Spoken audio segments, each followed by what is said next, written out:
Outpost Theta was nothing more than a rocky stretch on the far edge of Sector 9. A speck of dust compared to Earth. Blip on the radar of the galaxy.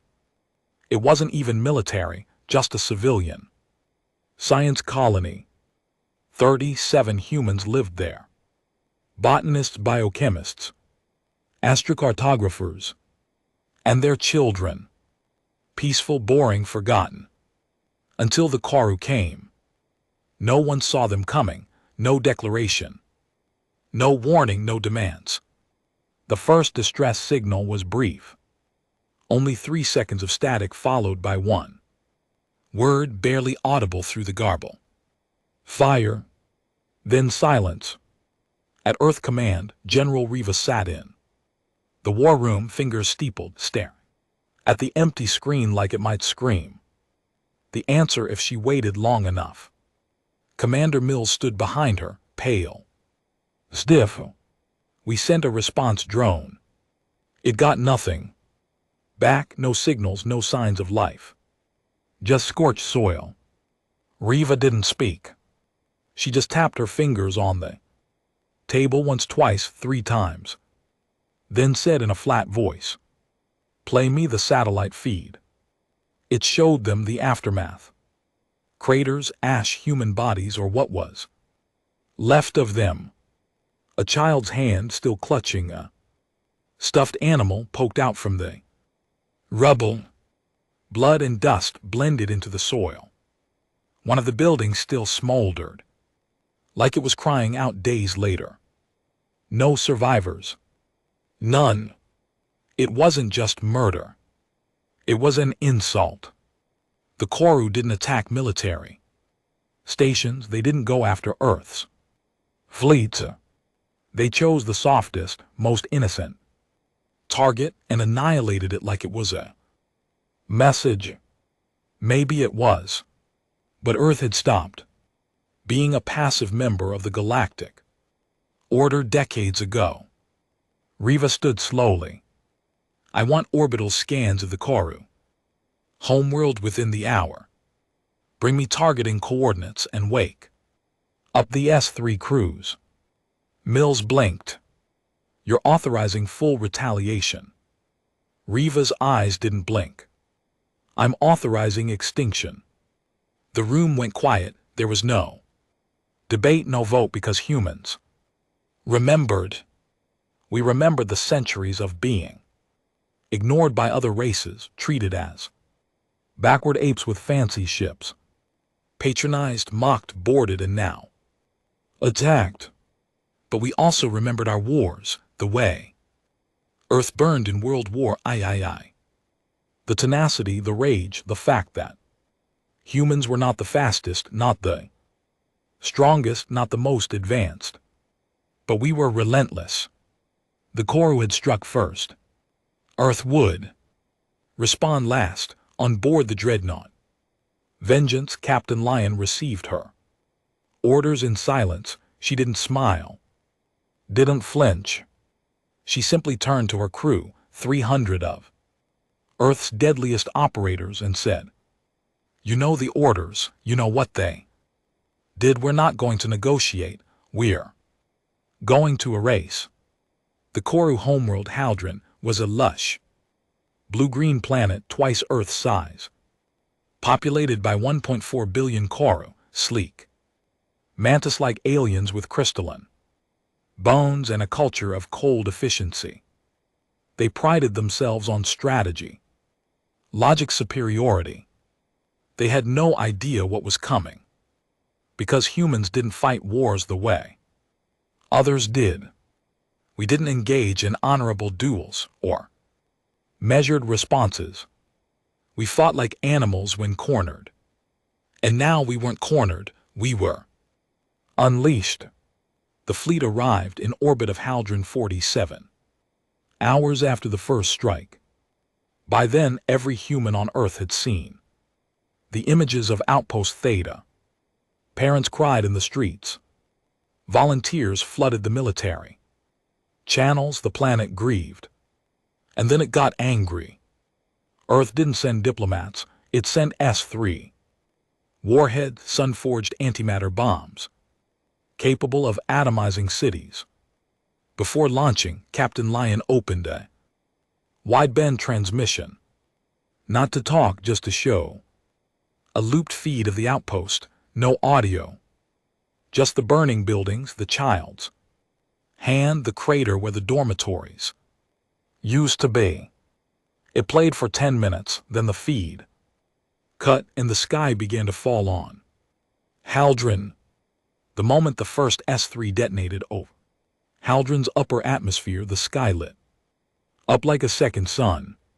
Kourou satellites turned to molten fragments, their planetary shield, designed to stop meteor strikes and slow down enemy vessels, shimmered for a few seconds, then cracked like glass under a hammer. The first city to vanish was Keldrith, the capital. 1 second, it was a bustling metropolis of silver spires and vertical gardens, shimmering towers and flowing hoverways. In the next, it was a pit of white fire, vaporized from the center outward. There was no time for evacuations, no time for alarms. One pulse of raw antimatter erased 5 million Kourou. Captain Lyon didn't flinch as the data streamed across her hollow screen. Heat signatures, loss of biomass, power grids flickering out. The ship's AI, Argo, reported in a calm voice. S-3 detonation successful. Target city Keldrith eliminated. Casualty estimate 5.2 million. She gave no order for a pause. There would be no warnings, no time for the Kourou to raise hands or beg forgiveness. Not after what they did to Theta. Continue with target sequence. Behind her, the crew worked like clockwork. No one cried, no one laughed. It was a silence born from something deeper than rage, something colder. This wasn't revenge, this was retribution. On Haldron, chaos unfolded. The Kourou had always thought of themselves as untouchable, their enemies. In the past had fought political wars, diplomatic dances. Earth wasn't playing that game. Earth came for blood, and Earth didn't miss. 5 more cities followed in the next 40 minutes. Fire bloomed across the surface like red petals, each one a kiss of extinction. The planet's crust began to fracture from the sheer heat stress. Clouds turned to black smoke. Oceans boiled at the edges. Kourou command centers scrambled to respond, but their communication networks were down, satellites gone, command relays obliterated. They couldn't even send a surrender call. Inside the war room on the Vengeance, Commander Deal, second in command, turned to Captain Lyon. They're blind, they're not even firing back. They don't have the time to think, Lyon replied flatly. We didn't come to fight a war, we came to end one. Still, she felt a pulse beneath her ribs, something cold. Not guilt, something worse. Memory. She remembered Outpost Theta. She'd served with Dr. Kourou there years ago. A sweet man. Quiet. Used to talk about growing Earth-compatible flora on alien soils. His wife and daughter were with him. They were listed among the dead. All 3 had burned. Lyon clenched her fists behind her back. No, she didn't feel guilty. She felt justified. But Earth wasn't done. Back on the planet, one of the few surviving Kourou generals, Tiveshan, stood in a bunker, wide-eyed and shaking.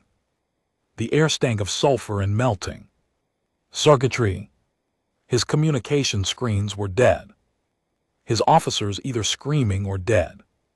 He turned to his aides, speaking in the sharp click Kourou dialect, but all that came through was raw panic. This cannot be. They were primitive, a generation Ago, they are humans.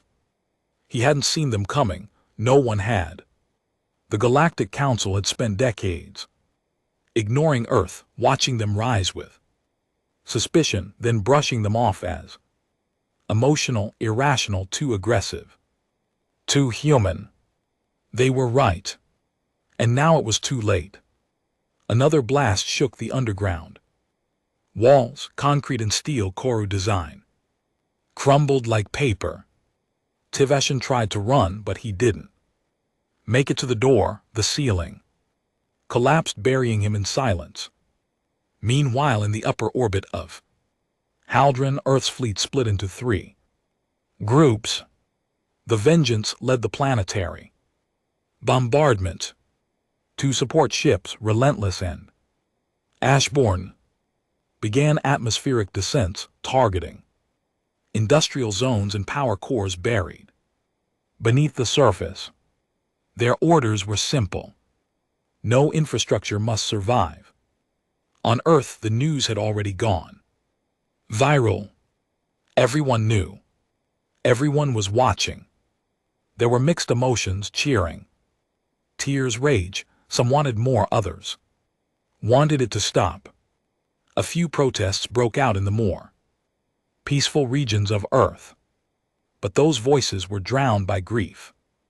The footage from Theta was played on loop across Earth cities, memorial walls lit up with the names of the lost, 37 colonists, 11 of them children. They were the reason. President Arya stood before the United Earth Assembly 2 hours into the retaliation. Her voice was calm, resolute. We did not start this. We did not ask for war. But Earth is no longer a beggar at the galactic table. We are not sheep waiting to be slaughtered. We are the flame that answers darkness. The Koru struck at our children, our scientists, our peace, and now they have our answer. In the background, Haldren burned. By hour 5, over 60% of the planet's surface had been decimated. The Koru hadn't even gotten a single vessel off-world. Their fleets were in disarray, dockyards bombed, shipyards melted. Captain Lion finally gave the order. Deploy the Black Rain. The crew froze for a moment. The Black Rain wasn't a weapon of war. It was a weapon of finality. Engineered nanobots programmed to dismantle complex systems on a molecular level, buildings, power cores, infrastructure, biotech, even food processing plants. The Black Rain wouldn't kill the remaining Koru instantly, but it would take away any chance they had of rebuilding. A slow, surgical extinction. Commander Dale looked at her. There's still a few cities untouched. Rural zones, you sure about this? Lion didn't blink. They chose war. Now they'll learn what humans mean when we say never again. The Black Rain poured like mist, gray, glittering, almost beautiful in the atmosphere, and wherever it fell, things stopped working, not with explosions, not with fire, just silence. The planet died beneath its own weight. In one of the last surviving Koru shelters, a young technician, barely of age, clutched his mother and whispered, "Why did they do this? We never even heard about post-Theta. We didn't know." She said nothing. There was nothing to say. The war was never really a war. It was an answer. A message carved in planetary ash.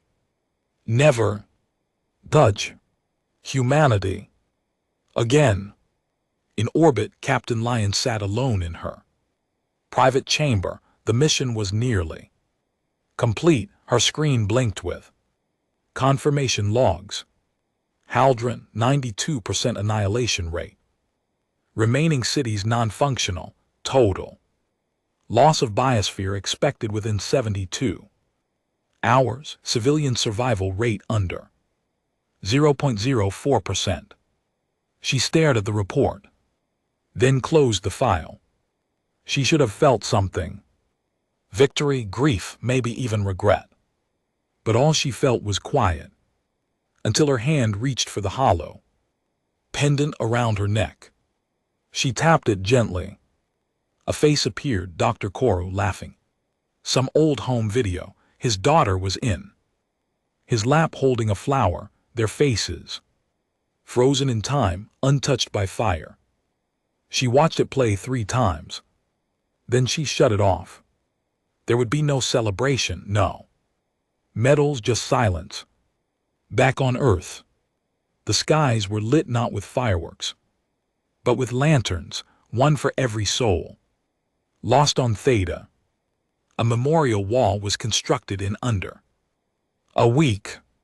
Across all time zones, people came to pay respects. Some still questioned the scale of Earth's response.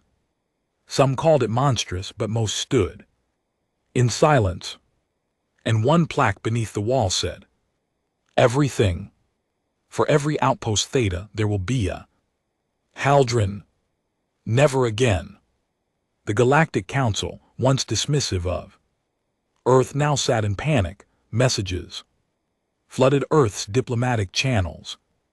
Apologies, condemnations, warnings. But Earth didn't answer. Not yet. Earth didn't care what the Council thought. Earth had sent its message, and the galaxy had received it, loud, clear, and on fire. The age of humanity, begging for a seat at the table, was over. Now Earth stood alone, feared, respected, and for the first time in galactic history, untouchable. 3 days after the last human warship left Haldren's orbit, the planet was officially declared sterile. Nothing moved on the surface, no light, no signal, no sound. Oceans were acid. Skies were soot. The black rain had done its work with quiet precision, stripping every trace of civilization down to its bones. In the dark cold of space, an unspoken truth settled across the galaxy. Humanity was no longer to be provoked. But what truly changed wasn't in orbit or on scorched ground. It was in the silence that followed. Across the known sectors, the reactions came quickly. On Virex 9, a planet run by trade guilds that once refused Earth's membership for being too young, entire fleets scrambled to update defense protocols. Diplomatic envoys were rushed to Earth, begging for reassurances. None were returned. On the political capital world of Zephyra, the Galactic Council convened an emergency summit. 11 species, some ancient, some new, sat in silence as they watched footage of Haldren's last transmission.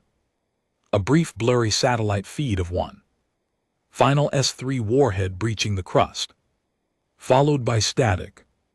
Ambassador Ural of the Triok Confederacy, known for her cool logic, was the first to speak. "This changes everything. Humans are not like us. We cannot treat them as we did before." An elder of the Stothian race, gas-based life form older than most civilization, drifted slowly in its containment sphere. "They are fire. We handled fire like it was smoke. Now we burn." Still, one voice among them remained defiant. Ambassador Dren of the Olari, a species with long-standing tensions with humanity. "This was not justice," Dren spat. "It was slaughter." The Koru attacked a single outpost. Earth destroyed an entire world. Silence.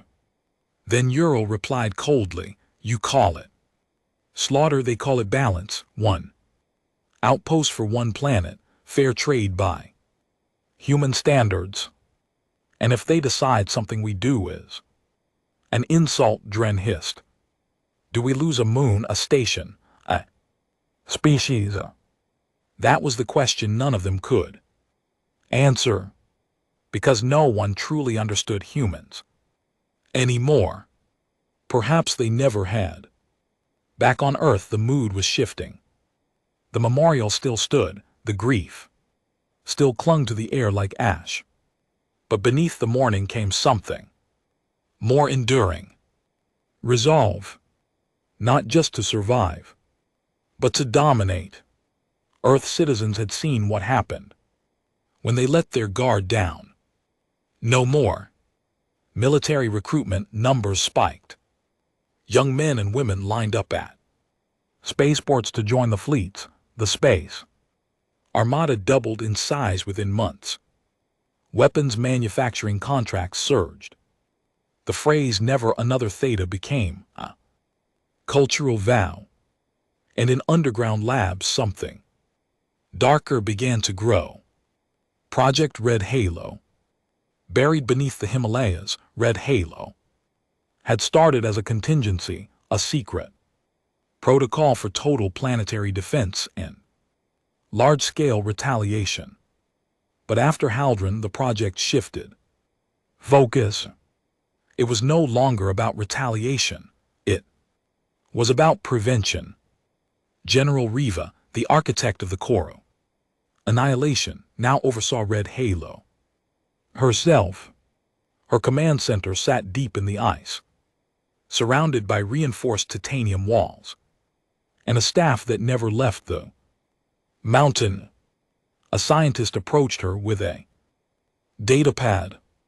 We've made progress on the star killers. It's possible with enough antimatter stockpiled we could design a bomb that could extinguish a sun. Riva didn't flinch. Do it. She didn't ask if it was ethical. She didn't ask who the enemy might be. Earth would never be vulnerable again. Not even to stars. Meanwhile, Captain Lyon was called back to Earth. Her ship, Vengeance, was docked above the equator for deep rearmament. She stood in a darkened observation tower overlooking the shipyard, where technicians moved like ants around the giant war machines. A voice spoke behind her. You made us untouchable. She turned to see President Arya herself. Small, calm, but her eyes were harder now, like she hadn't slept properly since the outpost was lost. No, Leon replied quietly. The Koru did that. I just reminded the galaxy we bleed when cut. Arya walked beside her. And when we bleed, we drown others. It. A pause stretched between them. Then Arya whispered, I don't regret it, do you? Leon's jaw tightened. I regret it was necessary. The president nodded slowly, her eyes fixed on the stars beyond the viewport. They're afraid of us now. You know that they'll never trust us again. They never trusted us to begin with, Leon said. Arya's voice softened. So what now, Captain? We become monsters to avoid being prey. Leon didn't respond. She didn't need to. The answer hung in the air, obvious. Heavy. Yes. Because Earth had realized something terrifying and liberating, that peace in the galaxy wasn't earned through diplomacy, it was taken through power. And the galaxy had listened. Every single species now marked Earth as a red zone civilization. Trade reduced. Borders respected. Patrols doubled near human sectors, not because they feared attack, but because they feared the consequences. On a distant research station near the edge of uncharted space, a group of alien scientists whispered about Earth in hushed tones. One of them, a Yolara data analyst, had compiled every known record of human military response over the last 2 centuries. He looked at the chart. One trend stood out.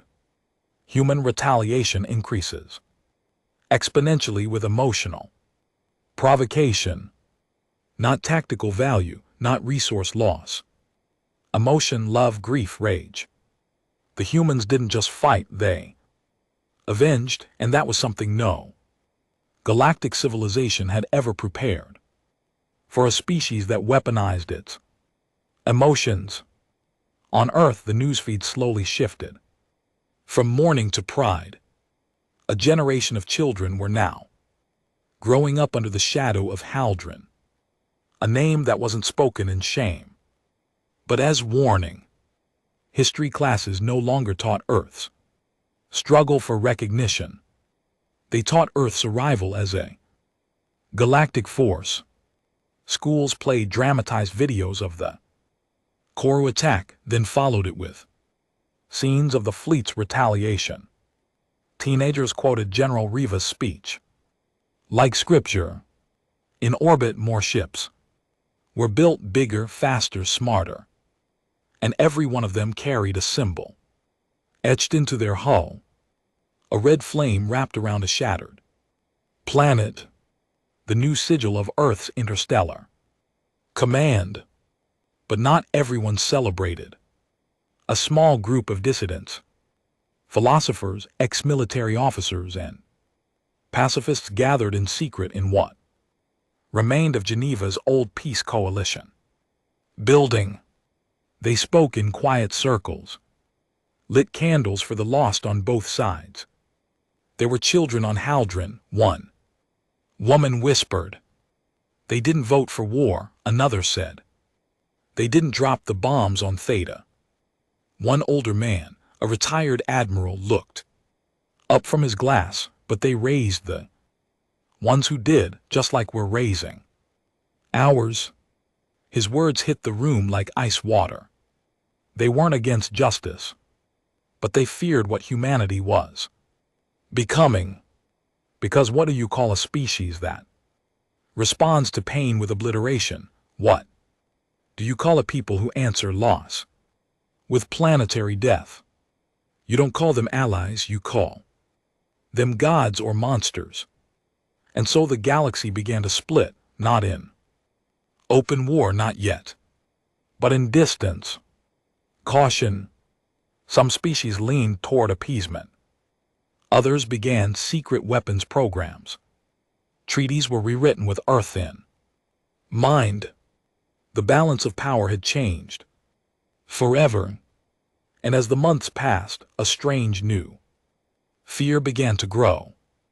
Not that Earth would attack again, but that something someday might attack us again. And that Earth's response would be worse, because now humanity wasn't just feared, it was watching, and it would never mourn quietly again. 6 months after the fall of Haldren, the galaxy settled into a tense, artificial calm, a peace built not on diplomacy but on fear. Earth had done the unthinkable, and the galaxy was still struggling to understand how to live with it. Trade with humans resumed slowly, carefully, not because the galaxy forgave, but because it feared exclusion. Earth's resources, raw minerals, advanced AI, unique biologics were too valuable to ignore. But the terms had changed. Now Earth dictated them. When Earth sent emissaries to once hostile planets, they weren't greeted with cold courtesy anymore. They were welcomed with processions, red carpets, silent fear disguised as respect. The Vengeance, Captain Leon's ship, was never disarmed or demilitarized. Wherever it traveled, it was accompanied by 2 escorts and a visible payload of S-3 class warheads. It was Earth's floating message to the galaxy. We can reach you anywhere, but power breeds paranoia and silence breeds plotting. In the shadows of the Eastern Spiral, beyond the fringe of known human space, something stirred. The Varkari swarm. No one talked about them much in insectoid species exiled centuries ago, after consuming 3 populated moons. During a resource famine, they had been driven back to the black regions of the void and sealed off by galactic treaty. But treaties meant little to the desperate. The Varkari had watched Earth's retaliation. They had studied the ruins of Haldron through long-range quantum sensors. Unlike others, they were not afraid. They were fascinated, because unlike the other species of the galaxy, rigid bureaucratic, layered protocol, the Varkari understood Earth's nature. Instinctively, violent, vengeful, predatory, but also emotional, predictable. We strike not where they are strong. One Varkari strategist clicked in their hive language, we strike where they are wounded. And they found the wound. 2 months later, on the edge of Sector 12, the human colony of New Florence went dark. Population 11,000. A thriving agritech world. No military value. The message sent to Earth was not words, but a streamed feed. A live execution. Dozens of colonists, men, women, children stacked into containment cells injected with acidic compounds that liquefied their insides. No demands, no warnings, just slow, deliberate agony. The Varkari weren't looking for leverage, they were testing Earth's limits. General, the transmission in silence. Her staff waited for orders, but this time she said nothing for a full hour. Instead, she stared at the final image. A boy no older than 6, eyes wide, screaming as his skin dissolved. His voice was cut off mid-scream when the feed was terminated. Then Reva stood and said 5 words. Bring the Leviathan online, now. The room froze. No one questioned her. Because the Leviathan wasn't a weapon of war, it was a weapon of eradication. Still experimental, still classified. But now, it would be used.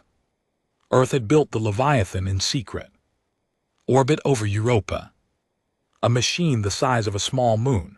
It wasn't designed to attack. It didn't carry bombs or missiles. It carried graviton drills, atmospheric rippers, and planetary fusion cores. The blueprint was horrifyingly simple. Strip the atmosphere, crack the core, consume the crust, leave nothing but vacuum. The Varkari had assumed Earth would retaliate like before, with overwhelming firepower. S3's orbital strikes. They didn't expect Earth to erase the entire solar system. Within a week, a fleet of 42 ships moved toward the Varkari cluster.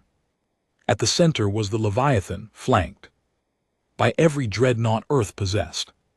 Captain Leon was among them, her ship now outfitted with experimental shielding and direct AI-linked targeting systems. Earth didn't care if the Varkari were ready. It didn't matter anymore. But within the United Earth Council, dissent began to stir for the first time. Ambassador Keo, a former peacekeeper from Luna, stood in a secret session and raised his voice. We are about to commit genocide on a scale never seen, not retaliation. Erasure. No one answered. So he added, what separates us from monsters if this is our only response? President Arya looked tired, older, hardened. She replied slowly, what separates us is that we waited until our people screamed, then we screamed back louder. Keo said, they want to bait us into proving their point, that humanity is the villain. You're walking into their trap. Arya leaned forward. Then let the galaxy watch, let them see What happens when humans break? And they did. The fleet reached the edge of Varkari system in 10 days. The Varkari prepared a defense lining their orbit with bone ships and particle webs. Their swarm spires launched endless streams of hive drones. It wasn't enough. The Leviathan activated its drills, descending into orbit like a god with a scalpel. Within 2 hours, it had pierced the crust of the first Varkari planet. The core was destabilized. The atmosphere burned off into space. The sky turned black, then purple, then red. Then the planet folded inward like crumpled paper pulled into its own ruptured core. 1 down, 4 to go. Varkari communications jammed the quantum net with desperate calls, lies, pleas, propaganda. We only targeted humans because they attacked Haldren. We acted to restore balance. The humans are the aggressors. Earth didn't answer, because by now Earth didn't negotiate with murderers. Earth corrected them. Over the next 12 days, 3 more Varkari worlds were destroyed, not bombed, dismantled carefully like a message being written one planet at a time. The last world was their nursery moon, home to unhatched larvae, the future of their race. Riva paused there. She held a private vote among her command. Do we spare the eggs? She asked. The room was divided. Some said yes. Mercy matters. Others said no. They'll hatch, they'll remember. In the end, Riva ordered the Leviathan to sterilize the moon without destroying it. The eggs would never hatch. The planet would remain a hollow tomb. Warning. Back on Earth, the reaction was fierce. Some celebrated, others wept. The peace coalition fractured completely, some members resigning, others forming a new resistance underground, fearing that Earth had lost its soul. In the media, debates raged. Is humanity becoming what we once feared? Or is this what survival looks like in the galaxy? President Arya finally addressed the planet. She stood alone on a black stage with the names of New Florence's dead projected behind her, name after name, family after family. Her voice was steady. We did not seek war, we never do. But we will never allow another Theta. Never another Florence. We are not conquerors, we are not tyrants, but if you come for our children, we will become your extinction. No applause, just silence. But her message was heard and far. Across the stars, the galaxy shivered. Again. Because Earth was no longer just feared. It was inevitable. The silence after the Varkari extinction was not peace, it was the silence that comes when everyone holds their breath. Not out of reverence, but out of fear. Across the stars, the message had been received, too loud, too brutal, too final. Earth had demonstrated that it could not only end wars, it could erase species. And it would do so without flinching. But the aftermath was not what Earth expected. There were no declarations of loyalty, no alliances forged. Admiration. Instead, the galaxy withdrew. One by one, embassies closed, trade pacts stalled. Joint research stations that once celebrated collaboration began dismantling their human sections. Earth vessels were denied refueling at Allied ports. Scientific cooperation turned cold. Not because the galaxy was united against Earth, but because it was divided within itself, unsure whether to engage or hide. In many systems, civilians referred to Earth in hushed voices, calling it the flame, The Red Womb. The End Speaker. Some feared Earth as divine punishment, others as madness with engines, and in this tension, cracks began to form not in the galaxy but on Earth itself. It started small. A university professor in Nairobi published a widely read essay titled Moral Gravity: Why Earth is Falling. It was banned within days. Then came a whistleblower, Commander Halen, formerly attached to the Leviathan's internal AI systems. He appeared on an anonymous darknet stream with a chilling claim. We tested the Leviathan on a rogue asteroid 2 months before Haldron. The system was ready long before the Valkyrie attack. We didn't build it for defense, we built it because someone knew this would happen. The stream was scrubbed from official channels in minutes, but it was too late. The resistance had heard it. Formed in the quiet underbellies of Luna, the resistance was no longer a collection of peace activists and political dissidents. It was growing into something organized, armed, angry, not at the galaxy but at Earth's government. They called themselves the Recall. Their belief was simple: Earth had gone too far. Haldron was retaliation. The Valkyrie response: overkill. The Leviathan, a war crime wrapped in steel. They didn't seek surrender. They sought correction. At their first recorded summit, one of their commanders, a former Marine named Els Renner, gave a speech that rippled across encrypted comms. We became what we feared.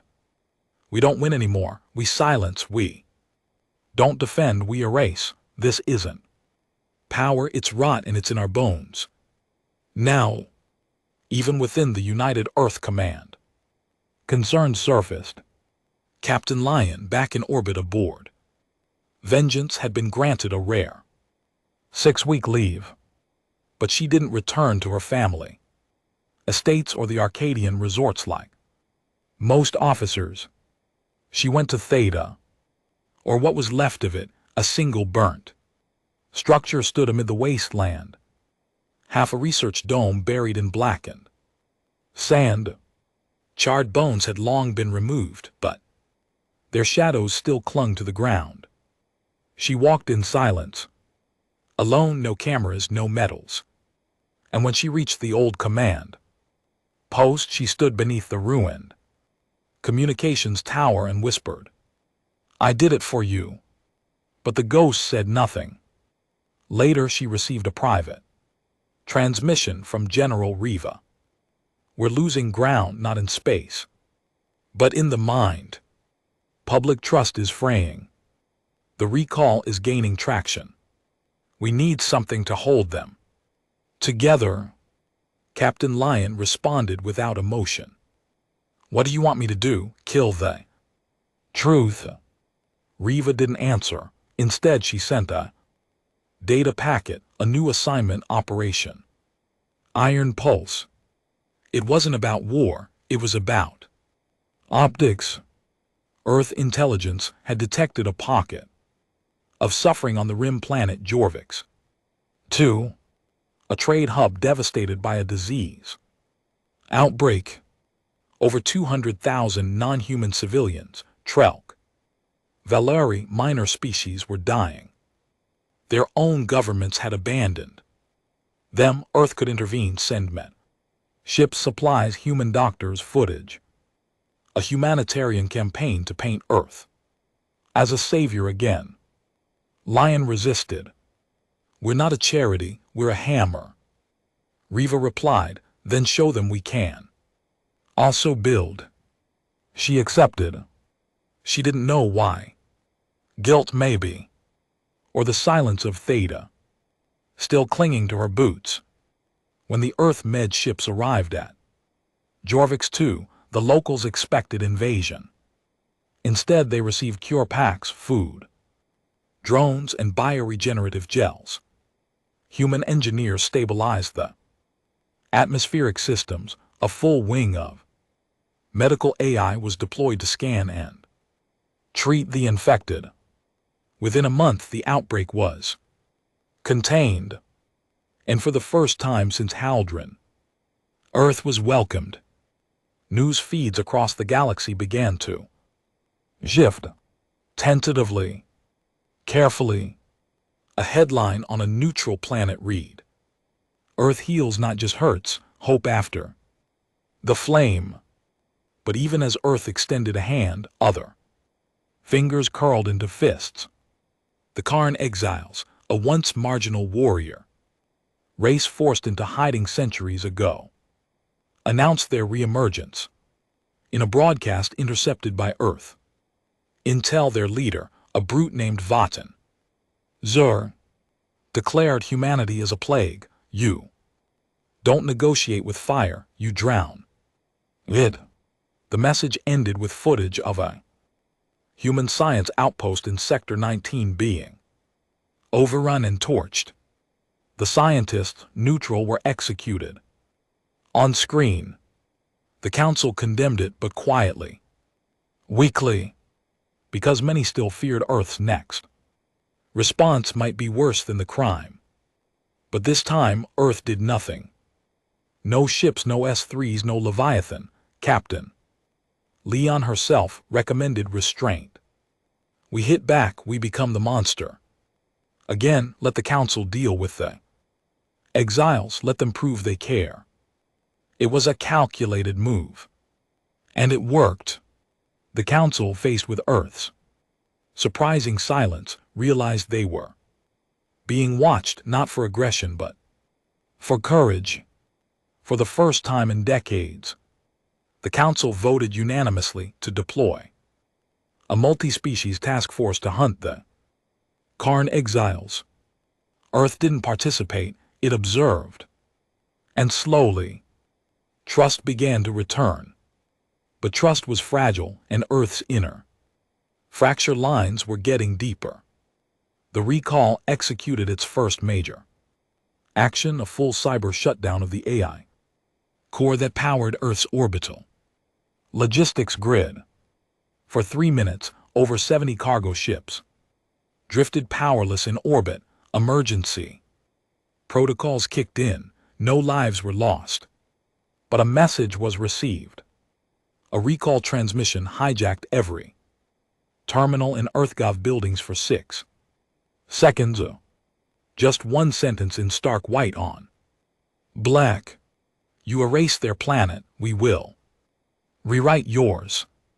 Security forces swept in. Over 50 recall members were arrested, but support for them only grew. Protests returned to Earth streets. Quiet at first, then louder. Students, veterans, families of those lost on Florence and Theta, people who supported retaliation, but feared what it had become. Earth stood now at a crossroads, a legend, a symbol, a tyrant, a savior. And at the center, people like Leon and Reva were left to navigate a legacy soaked both blood and fire. In her quarters, Captain Leon stared at the stars from her viewport. Once she had believed in revenge, believed it was righteous. Now she wasn't so sure. The Valkyrie were gone, but her dreams were not free. Every night she heard that boy on New Florence, his scream, then silence. And now Earth walked into the future on the edge of a blade, one step forward, one step back. The galaxy watched, waiting to see what kind of god humanity would become next. The walls of Earth were still standing, but inside, something had started to crack.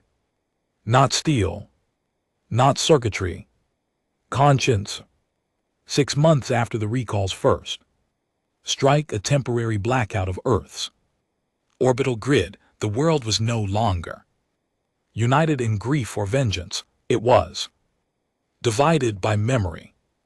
Theta and Florence were no longer wounds, they had become weapons used by both sides in a growing civil Cold War.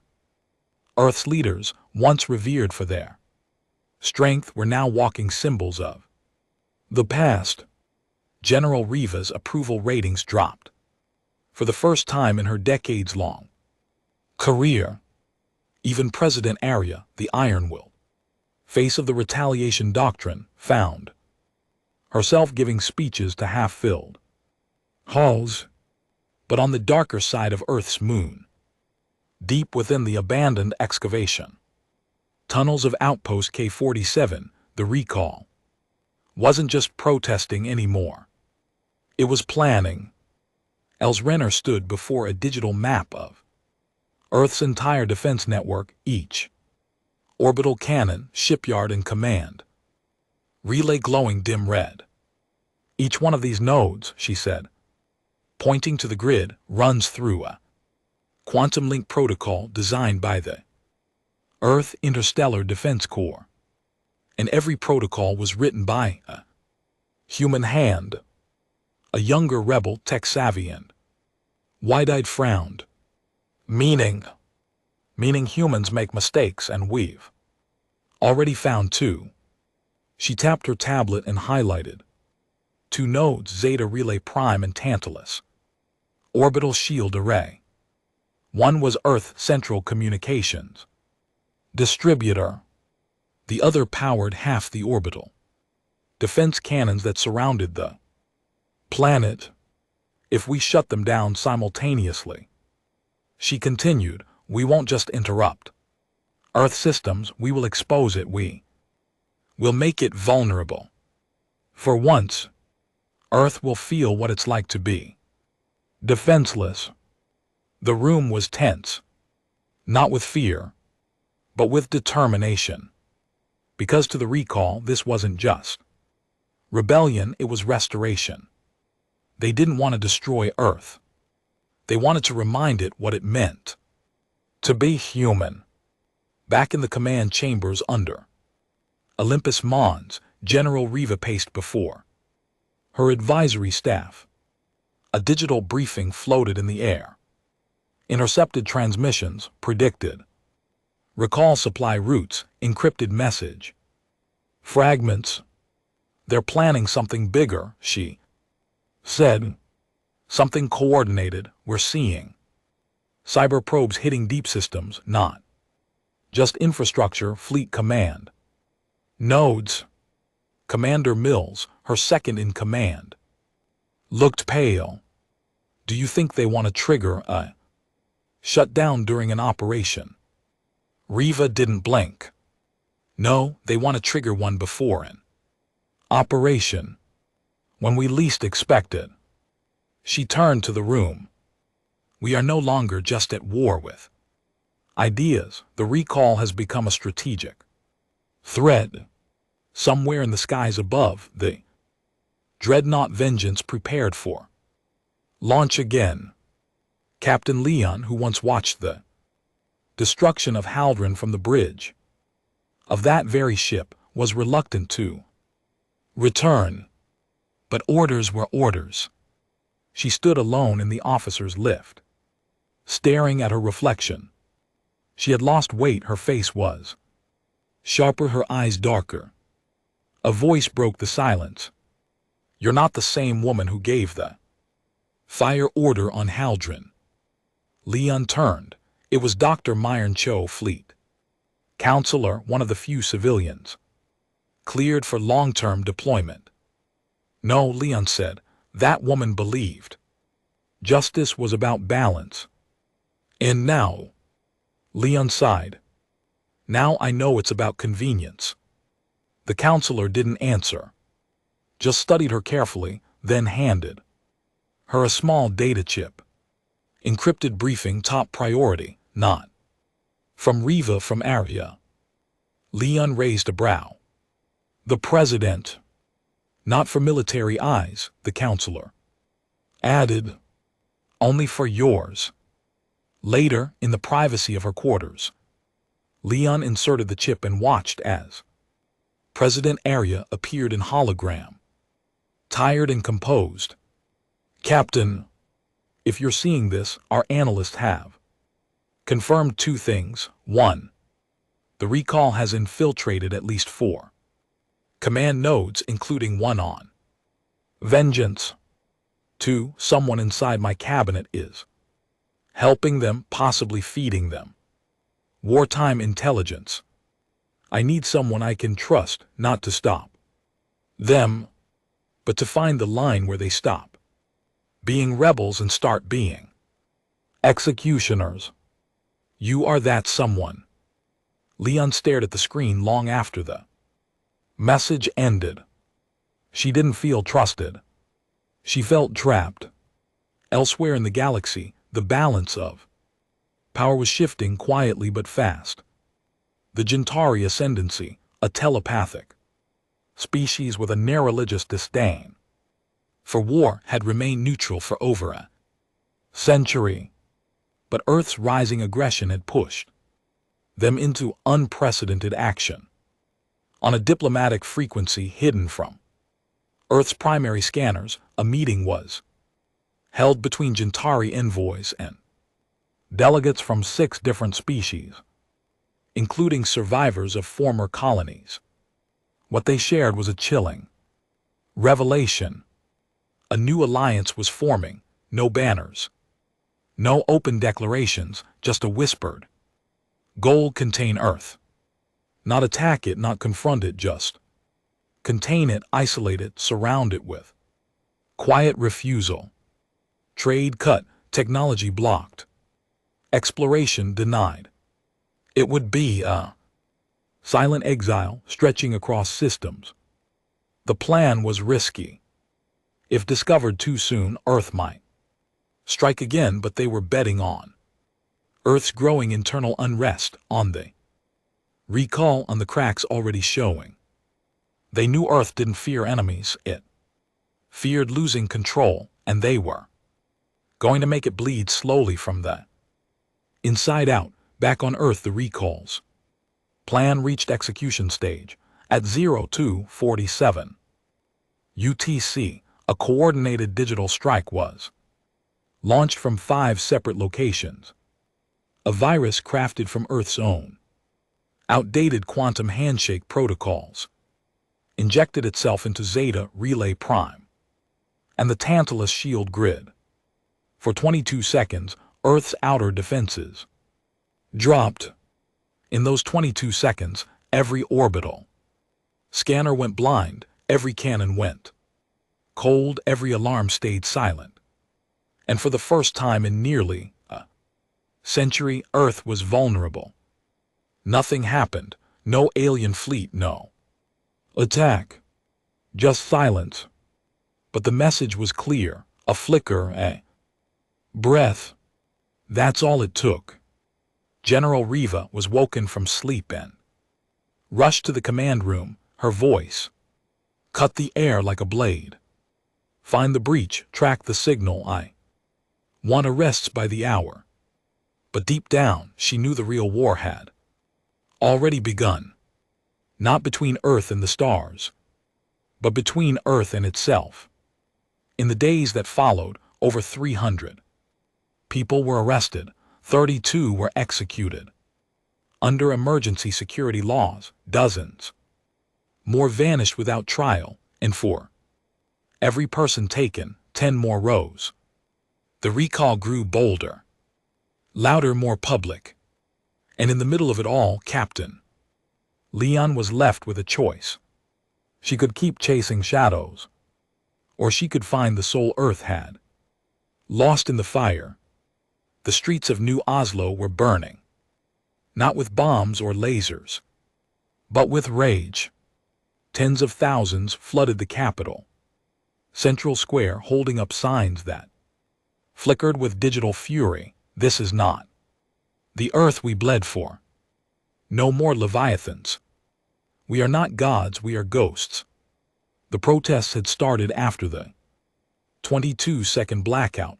The government tried to bury it, called it a minor systems misfire, blamed solar interference. But people knew. The recall leaked it, the footage, the documents. even snippets of intercepted Council transmissions confirming the quiet plan to isolate Earth from the rest of the galaxy. And just like that, the myth of Earth's invincibility cracked. The people were tired of fear, of watching their planet drift from respected to reviled, of wondering if their children would inherit a throne or a tomb. But the government saw the protests differently. To them, it wasn't a cry for peace. It was the beginning of mutiny. Captain Leon stood in the war room, aboard Vengeance, now in high orbit over Earth. She hadn't slept in 2 days. Her ship was still fully armed. Her orders were unclear. She had been summoned not to fight but to watch. General Riva appeared on the comm link, dark circles under her eyes. "They're planning something," she said. "The recall?" Leon asked. Riva nodded. "Bigger than before. We've intercepted chatter, encrypted coordination between dissident cells on Earth, Mars, Europa, even Saturn's deep rig colonies." "What do they want?" Leon asked, though she already knew. Riva answered anyway. "Change, cleansing, a purge of the retaliation doctrine, they're calling it. Project Dawnfire." The name lingered in the air. "Dawnfire," Leon echoed. "Yeah," Riva said grimly. "The idea that a new dawn comes only after fire, our fire is extinguished." Riva leaned forward. "If they succeed, Earth fractures, our fleets break in two, our enemies move in, and the age of human supremacy ends." In a whisper, Leon didn't respond immediately, because for the first time in her life, she wasn't sure that would be a bad thing. On Mars, beneath the rusted ruins of the original Terran terraforming rigs, Recall Command was in final assembly. Els Renner stood before her field. Leaders, a group of veterans, hackers, engineers, medics, and former officers. "We've tried peaceful protest," she said. "They sent riot bots." "We tried coordinated exposure," another added. "They silenced the press. And we showed them their systems could fail, that even Earth is not untouchable." Did they reflect? No. They tightened their grip. "So what's left?" someone asked. Els inhaled. "The only language they still understand. War. But not a war of bombs, not this time. This time the recall wouldn't attack Earth's infrastructure, not its fleets, not its outer colonies. They would take command itself. Olympus Prime, the underground command core in the Andes, where Earth's central leadership operated beneath 20 kilometers of mountain and carbon alloy. No orbital bombardment could reach it. No satellite could penetrate it. It was the beating heart of human, military, and government oversight. And they were going to take it from the inside. The plan was simple in theory and insane in execution. 1. Infiltrate command as routine maintenance and security teams. 2. Use forged ID chips from decommissioned officers. 3.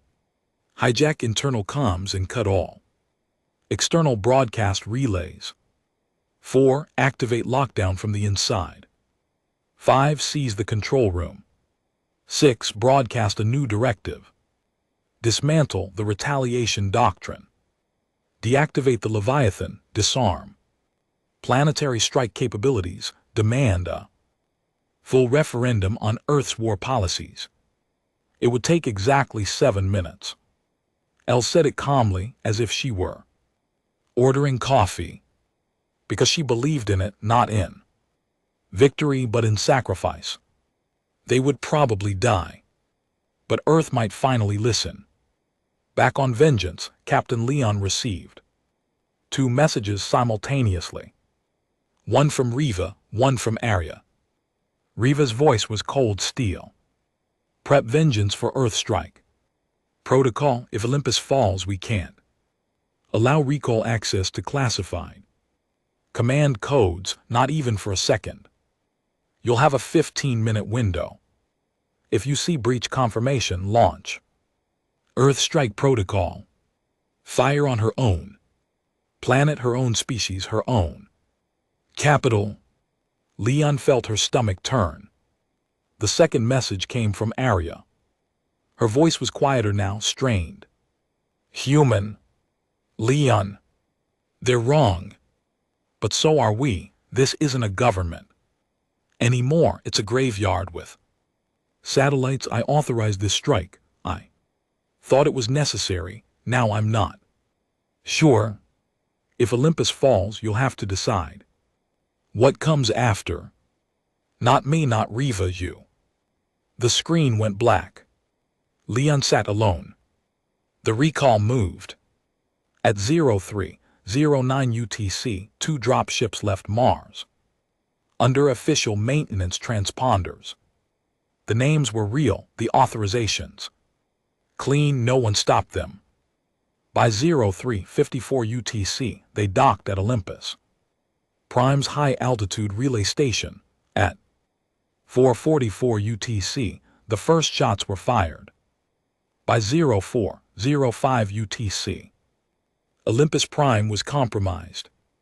On vengeance, alarm screamed. Unauthorized activity in command. The AI announced security breach. Confirmed, lockdown protocol in effect. Riva appeared, face pale and furious. Do it, Leon. Execute Earthstrike. Protocol now. Leon hesitated. She watched the footage. Grainy, shaky but clear. Armed recall operatives in EarthGov.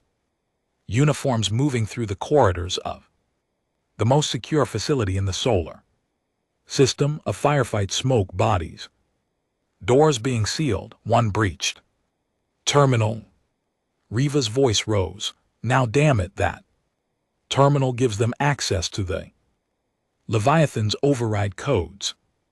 Leon's hand hovered over the command. 12 warheads, 1 launch. Olympus would be ash, the recall would be gone. But so would everyone inside, engineers, medics, staff, secretaries, civilians. Her voice shook. What if they aren't trying to use the Leviathan? We can't take that chance. Leon's voice hardened. And what if we keep taking that chance until there's no Earth left? Riva glared. You're disobeying a direct order. Leon said nothing. She shut off the feed. Inside Olympus, Els Renner reached the control chamber. Her team was bloodied. 2 already dead. But they had made it. She approached the command terminal. Hands shaking. Begin transmission, someone said. But Els stared at the screen. Her reflection looked back.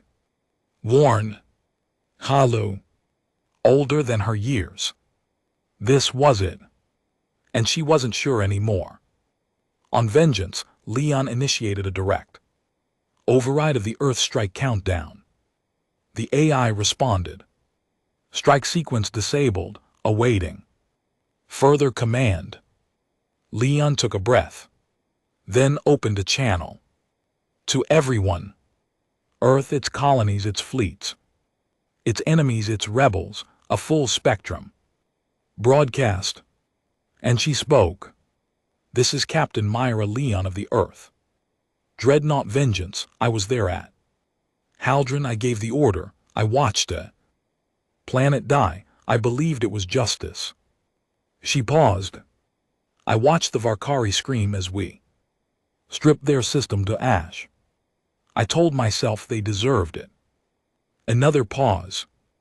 I've served Earth my entire life, but tonight I refuse to burn it. She inhaled. The recall has taken Olympus. They're not perfect, they're not clean. But maybe Maybe they're the only ones still asking. If we've gone too far. Her voice broke slightly. So I'm not going to bomb them, I'm not going to protect them, I'm going to listen. And I'm asking the rest of Earth to do the same. Then she ended the feed and waited. In Olympus, Elle stood frozen. She had expected screams, explosions. But instead she heard Leon.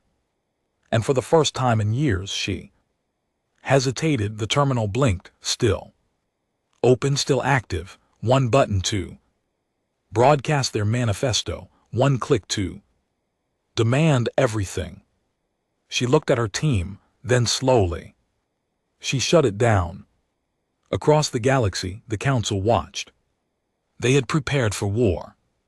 Instead they saw a pause. And that pause, that fragile trembling moment of hesitation, meant everything. On Earth, for the first time in years, silence didn't mean fear. It meant a chance. The silence that followed Captain Leon's broadcast wasn't like the silence after a battle. It wasn't thick with fear or the waiting tension before a strike. It was something else. It was possibility. Olympus Prime, Earth's beating military heart, was still under recall control. But there was no counterattack, no retaliatory fleet, no orbital bombardment, no emergency martial law.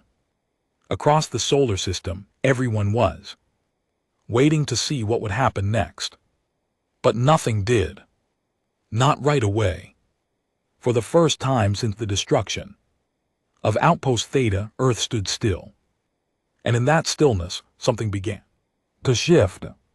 On the 5th day of the standoff, President Aria made her first public appearance since the breach. She didn't stand in front of a podium. No flag at her back, no military behind her. Just her. She sat at an old desk, one that belonged to the president of the pre-space era, a relic dug up from a museum. And she spoke not like a leader, but like a tired woman. We have been walking in fire. We told ourselves the fire kept us safe, that it lit the path, that it was righteous. But now we look behind us and see scorched earth, burned skies, and the ghosts of planets. We are still strong, we are still united, but the question now is what for?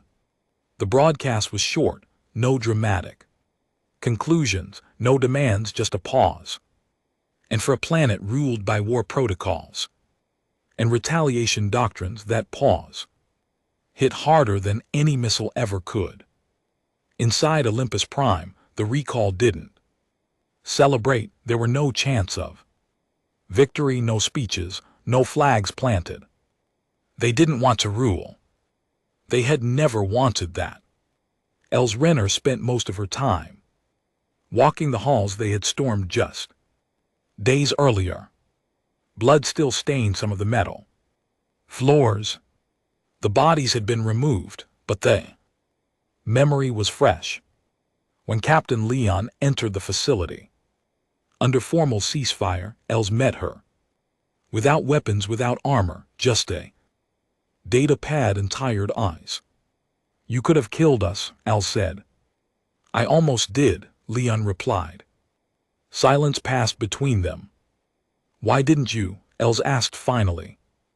Leon looked past her at the massive central terminal of Olympus Prime, where war orders were issued, planetary strikes were logged, and retaliation codes were stored. I think I finally remembered what Earth was supposed to be, she said. Els nodded slowly. Then we failed at exactly the same moment, because we forgot what we were fighting for too. They stood there for a long while. Enemies who didn't feel like enemies anymore, just two women standing in the ashes of too many graves. dismantling of the retaliation doctrine. Didn't happen in a day, it couldn't, too. Many systems were built around it, too. Many ships, too many protocols, too many minds hardwired to think in terms of vengeance, escalation, firepower. But it started with a single order. Deactivate the Leviathan. The command came jointly from Captain Leon, President Aria, and General Riva, who, in the aftermath, had not been removed, not punished, but left to watch as the world she helped shape began to reshape itself. She issued the deactivation herself. And when the Leviathan's core cooled for the last time, the galaxy felt it. A weapon of extinction, now just another satellite drifting above Europa. Next came the truth hearings. Transparent public inquiry broadcast across all human colonies. Victims of the retaliation era were allowed to speak, survivors from Koru, refugee settlements, Varkari scientists who escaped planetary collapse, dissident voices from Earth silenced during the crackdown. Each one had 5 minutes, no interruptions, no justifications. The truth, in its rawest form. And it broke people, soldiers wept. Civilians collapsed, political giants stepped down. The hearing's final speaker was a 19-year-old girl, daughter of a Koru medic who had saved lives on Theta before the Koru High Command ordered the massacre. She had fled with her mother before Haldren was erased. "I don't want you to be weak," she said, voice trembling. "I want you to be better. Because no one else can." The feed cut out afterward, not because of censorship, but because too many people were crying. The galaxy, watching all this unfold, didn't know what to do. They had prepared for Earth's next war. Instead, they were seeing a kind of strength they hadn't expected. Restraint. They saw humanity look in the mirror and not flinch. And slowly, cautiously, the containment alliance began to loosen its grip.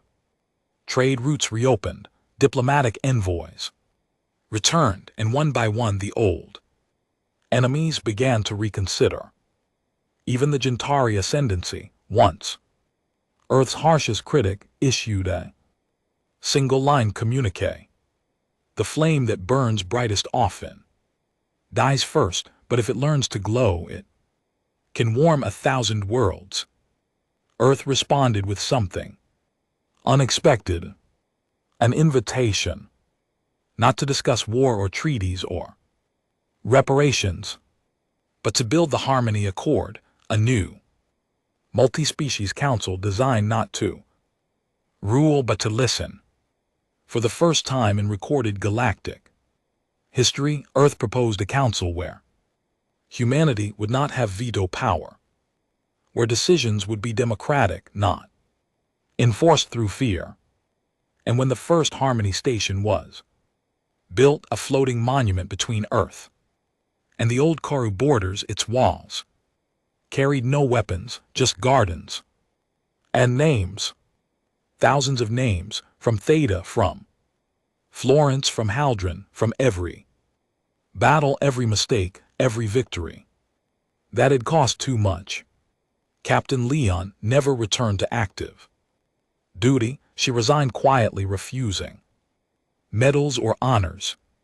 She moved to one of Earth's new outer colonies, Borealis, a quiet oceanic world where storms hummed instead of thundered.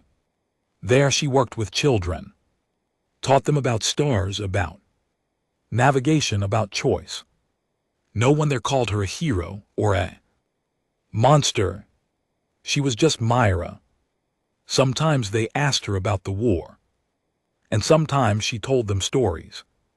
But always, always, she ended those stories with a question. What do you want Earth to be next? And she waited for their answers. Else Renner was imprisoned. She requested it. Her actions had caused deaths her strike team had breached. Olympus Prime. She didn't ask for forgiveness, but she was granted a trial. Not a tribunal, not a military verdict, a real public trial. The verdict was clemency with record. Judgment that acknowledged the crime, but also the cause. She was released a year later. And when she walked free, she didn't return to rebellion. She joined the Council of Memory, a new body designed to record Earth's past. Honestly, every mistake, every crime, every injustice. A digital museum of memory. Because forgetting, she said once, is how monsters start breathing again. As for Earth itself, it changed. The retaliation doctrine was replaced with the Preservation Pact, a new framework that prioritized defense, diplomacy, and preemptive de-escalation over devastation. Orbital weapons were not dismantled, but repurposed. Some became part of interplanetary rescue networks. Others were retrofitted to power terraforming arrays or deep space exploration beacons. Humanity didn't become soft, it became smart, and in becoming smart it became trusted again. Not feared, not hated, but trusted. Years passed. The name Haldren was taught in schools, not as a shameful secret, but as a hard-earned lesson. Outpost Theta's ruins were preserved, but surrounded by a dome of light and still air so that even in death it could breathe. And New Florence was rebuilt, not as a colony, but as a memorial garden. Its streets named after the victims, its trees grown from the ashes. The last page of Earth's darkest chapter wasn't written in war reports. It was written in the voice of a child. One day, years after the final protest, during a Harmony Accord tour on Earth, a Valari boy asked the human ambassador, "You're the ones who erased a planet, right?" The ambassador knelt, smiled faintly, and said, "Yes. And now we plant them." The boy blinked. "Why?" And the ambassador said, "Because we finally realized we were never meant to be gods, just good ancestors."